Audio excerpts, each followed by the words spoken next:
Okay, so for Elite, the purpose that I did was squad selection. Um, this is used at Elite level to decide who plays for the team in a 11-man squad. The players will be picked based on their contract length, fitness levels, and strategy based on the difficulty of their match. So basically, it depends what kind of team they're going up against and how strong they're going to be. So if it's going to be like a weak team they're going against, they won't be picking as many strong players for the team, as they don't want to be wasting their contracts, and they don't want to be tiring their teammates out, as they'll be facing up against harder teams later in the future. So it's all down to strategy as to who you pick. The cost of this would be based on the contract of the players. So it depends what players you pick, as you have a budget to pay for. So say like Manchester United, they'd have a budget at the start of the year, and they'd spend that budget on what players that they want. Obviously different players are going to cost more, so the ones that are going to cost more you kind of want to reserve for the harder matches. The equipment, you don't need any, it's not relevant towards squad selection. IT software you use to research an opponent's squad selection, and what team they're going to be using for that game. So it depends on if they use some of their really good players on one of their teams, then you're obviously going to have to do the same to match up against them.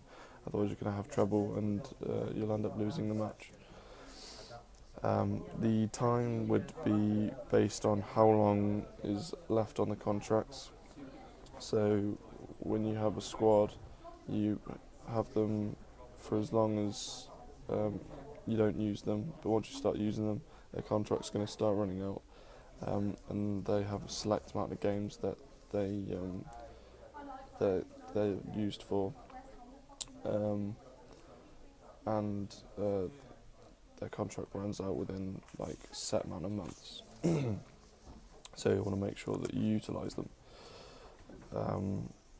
The facilities aren't relevant towards squad selection, apart from the facilities that you'll be training them at, which will be whatever grounds is used. The human resources would be which players would be picked, with whoever's going to be on the field, and you obviously want players to go on that are going to have good chemistry with each other. So that kind of goes down to making sure that the players that you're with are able to play well with each other. They're task and social orientated. The captain knows each player, knows how to motivate them, and that would be kind of helping towards ensuring that win. And it's very important that you're able to perfect that, to make sure that you get the best out of your team. And the scientific support would be basically what position that the players play, and their statistics, like how fast they are, their physical levels, their passing, their dribbling, their shooting, and